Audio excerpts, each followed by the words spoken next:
trafficking is modern slavery. It is a lucrative industry bringing in $9 billion a year. It can include domestic service, mail-order brides, prostitution, sexual abuse, and exploitation of children in sweatshops. Sex trafficking is as much a local problem as it is an international one. 80% of trafficking cases in California occur in the San Francisco Bay Area, Los Angeles, and San Diego. The Sex Trafficking Obliteration Petition, also known as STOP, is led by student activists who hope to change local legislation concerning the prosecution of sex trafficked survivors. Activists gathered at UC Berkeley's Heller Lounge to address human trafficking, with an emphasis on sex trafficking in the Bay Area. CalTV reporter Sophia Foster is at the event to see what some of the panelists have to say. Sophia? I'm here at UC Berkeley's Heller Lounge, where the STOP panel is gathered to discuss different ways to prevent human trafficking.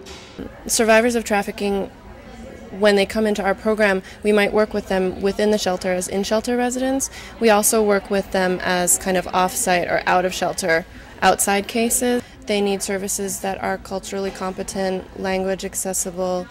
A lot of people are dealing with mental health issues, physical health issues, a lot of just anxiety and fear that's very well grounded in their real experience, and we just try to take them through the process after they've been identified as a trafficking victim. The STOP campaign panel featured keynote speaker Norma Hodling, CEO of SAGE, Standing Against Globalization and Exploitation.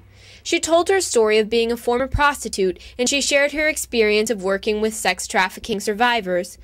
The panelists included Annie Fukushima, doctoral student and local activist, Orchid Pusey from Asian Women's Shelter, Joseph Fong from the San Francisco Police Department Vice Crimes Unit, and Judith Merkinson, co-founder of the Gabriella Network. The panel was moderated by Tanya Bowie. You know, sometimes when we think of things like sex trafficking, we think of other countries, somewhere else, not big cities, but a city that's, you know, quote-unquote liberal and very open. In a city like San Francisco, it's kind of shocking to realize that it does go on here. In terms of how people come into the shelter, people come in through a variety of ways. Some call on their own, call our crisis line and access us through that. Some people call the legal API legal outreach first, with, you know, just some legal questions, and then get referred to us through them. We get referrals from law enforcement, both local and federal. Sometimes it's a good Samaritan, like a neighbor or somebody that the trafficked person has gone to for support, and that is the person who lets them know about Asian Women's Shelter. I'd like to thank tonight's panelists for addressing such a serious issue that continues to affect people from around the world. If you would like more information about human sex trafficking, feel free to contact tonight's panelist coordinator, Tanya Bowie, for more information. From CalTV, I'm Sophia Foster. Thanks for watching.